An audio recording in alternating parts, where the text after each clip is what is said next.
Episode 5, Badai dan Cahaya. Musim hujan belum berakhir dan badai kehidupan Haramaze juga belum reda. Meski ia telah menjual motornya dan memodifikasi strategi bisnis pasar lokal, badai finansial terus menggerus semangat tim. Mereka bekerja hampir tanpa gaji. Tekanan dari tagihan, kekurangan modal, dan tuntutan pasar membuat Haramaze makin kelelahan secara fisik dan mental. Namun di tengah badai itu, hadir sosok yang diam-diam menjadi pelita, Farah. Sejak perpisahannya dengan Rendra, Farah lebih sering membantu Haramaze.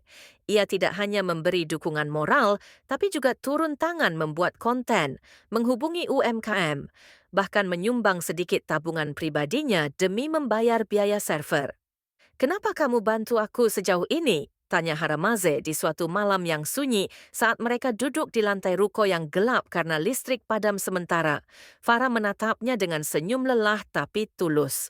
"Karena kamu nggak pernah menyerah, dan itu menular." Kata-kata itu seperti sinar pertama setelah hujan panjang.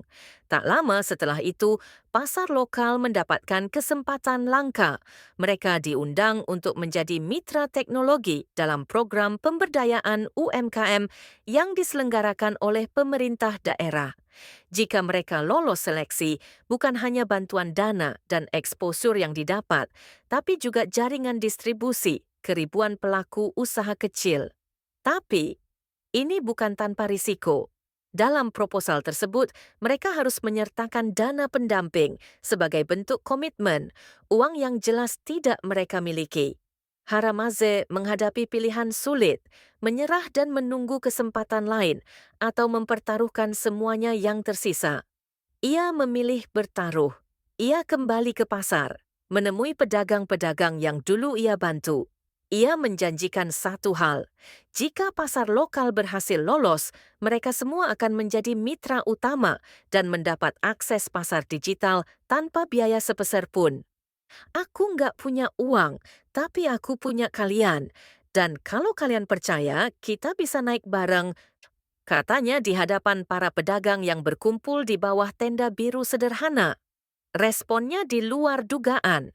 Para pedagang sepakat memberikan iuran kecil untuk menjadi dana pendamping, bukan karena bisnis itu terlihat menjanjikan, tapi karena mereka percaya pada Haramaze, dan badai mulai mereda. Proposal diterima, pasar lokal lolos seleksi. Nama Haramaze mulai disebut dalam lingkaran inovator muda daerah. Bahkan media lokal menulis tentang anak sopir angkot yang berhasil bangun sistem pemasaran digital untuk pedagang kecil. Hari itu, di tengah tumpukan dokumen dan bunga ucapan selamat, Haramaze berdiri mematung. Air matanya jatuh, bukan karena kemenangan, tapi karena ia tahu ini bukan akhir. Ini adalah awal dari tanggung jawab yang lebih besar. Farah menghampirinya. Ia menggenggam tangan Haramaze. "Kamu tahu, Mas, iya, aku nggak pernah benar-benar jatuh cinta sebelumnya, sampai aku lihat kamu berjuang kayak gini." Dan untuk pertama kalinya, Haramaze tak menahan perasaannya lagi. "Aku juga, tapi aku takut kehilangan kamu kalau ternyata semua ini cuma sesaat." Farah menggeleng pelan. "Kalau badai ini nggak bisa ngusir aku, apalagi cuman angin sepoi-sepoi." Mereka tertawa, ringan, lega, penuh cahaya. Badai telah berlalu, cahaya mulai menyusup ke dalam hidup Haramaze, tapi perjalanan masih panjang. "Aku nggak pernah benar-benar jatuh cinta sebelumnya, sampai aku lihat kamu berjuang kayak gini." Dan untuk pertama kalinya, Haramaze tak menahan perasaannya lagi. "Aku juga, tapi aku takut kehilangan kamu kalau ternyata semua ini cuma sesaat." Farah menggeleng pelan. "Kalau badai ini nggak bisa ngusir aku, apalagi cuman angin sepoi-sepoi." Mereka tertawa, ringan, lega, penuh cahaya.